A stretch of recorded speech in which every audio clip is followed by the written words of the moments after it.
দেশ পরিবর্তন হয়েছে, আর এই পরিবর্তনের ছোঁয়ায় ধ্বংসের শেষ সীমানায় মনে হয় পৌঁছে যাচ্ছে। আল্লাহ মাফ করেন, আমার শব্দ ল্যাঙ্গুয়েজগুলো একটু কঠিন হতে পারে, প্লিজ কেউ রাগ করবেন না।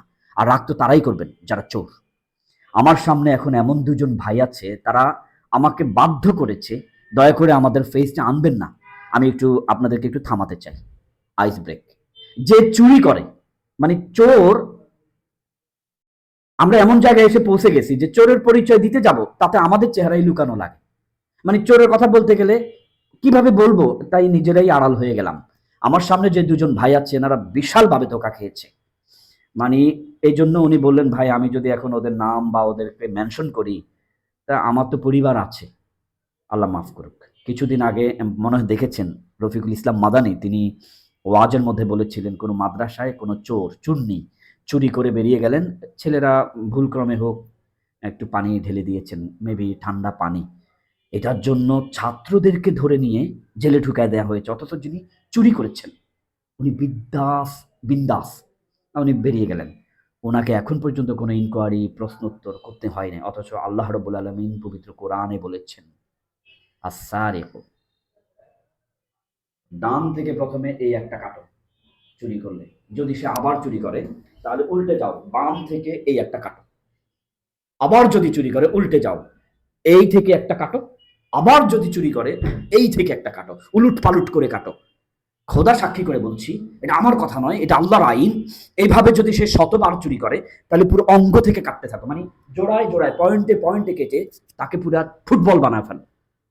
আর এভাবে যদি একবার করা হয়, অনলি একবার, আই ক্যান চ্যালেঞ্জ, মানুষের জীবনের মায়া আছে, অঙ্গের মায়া আছে। আমি বিশ্বাস করি একজনকে দেখে বাকিওয়ালারা আর এই চুরির কাজে, যেটা আল্লাহ আইন করে দেয় সেটা আমরা কিভাবে। লং হয়ে গেল, সরি, ভিডিওটা লং হবে।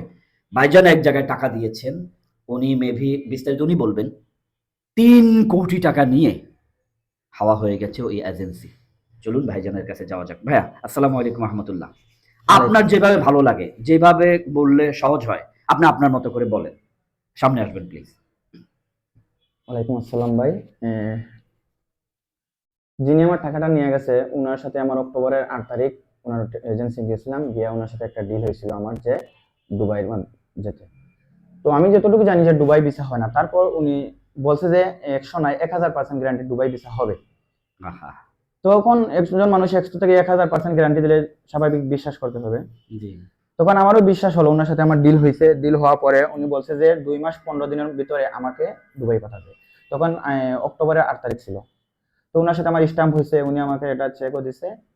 চেক দেওয়ার পর বলছে ডিসেম্বরের 25 তারিখ ওনার সাথে আমার ডেট শেষ। যদি 25 তারিখের ভিতরে উনি আমাকে পাঠাইতে না পারে তাহলে আর 26 তারিখ যাবে না, 25 তারিখে ওনার সাথে আমার ডেট ক্লোজ হবে।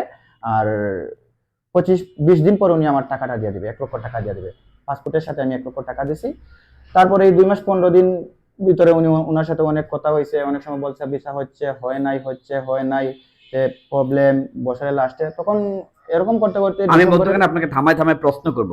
আপনি একজন শিক্ষিত সচেতন ব্যক্তি, জানেন, পুরা দুনিয়া জানে দুবাই খোলে নাই, অনলাইনে প্রতিদিন ভিডিও হচ্ছে, অনেকে ধোকা দিবে, খোলে না, তখন আপনি ভিডিও দেখেন না?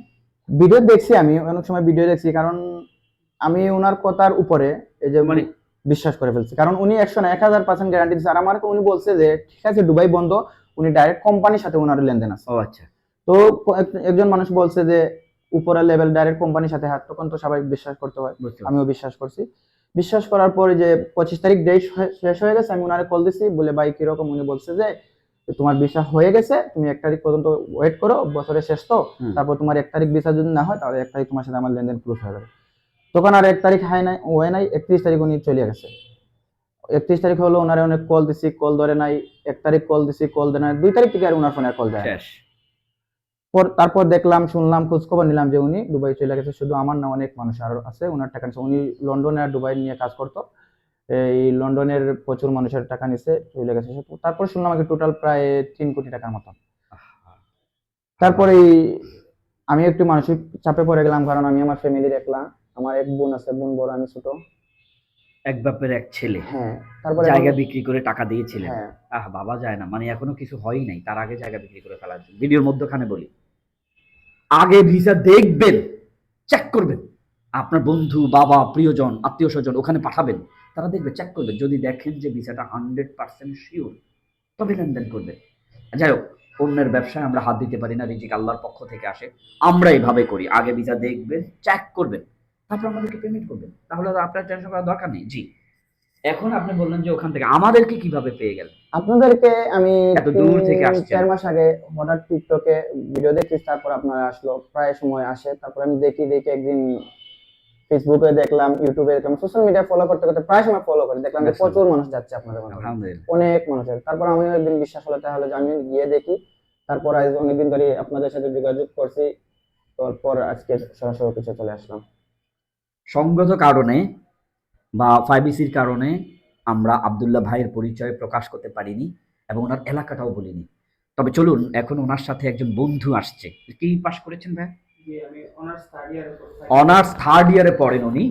চলুন ভাইয়ের কাছে একটু শুনি, বন্ধুর বিপদে পাশে দাঁড়িয়ে এত দূর থেকে ঢাকায় সারা রাত জেগে সকালে না খেয়ে ঘুমিয়ে এখানে এসেছেন। বন্ধুর একটু শুনবো যে বন্ধুকে সাহায্য করতে যে সময় কেউ কাউকে হেল্প করে না, ওই সময় উনি কেন হাবিব ট্রাভেলসে এসেছে।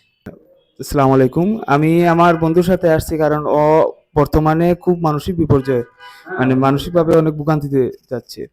আর দেখলাম যে এখন এখন যদি ওকে আমি একা ছাড়ি বা আরো কারোর সাথে ছাড়ি, তাহলে বিশ্বাসটা, ওই যে বিশ্বাস নিয়ে তো ওর সাথে খেলা হয়েছে। এখন আমি যদি ওর সাথে না যাই, তাহলে ও যে মনের মধ্যে একটু শান্তি পাবে না। হ্যাঁ, দেখা গেল যে বাসে যাচ্ছে, একা যাচ্ছে, মাথায় অনেক চিন্তা মানে নিয়ে যাচ্ছে, কি করবে না করবে, কোথায় যাবে।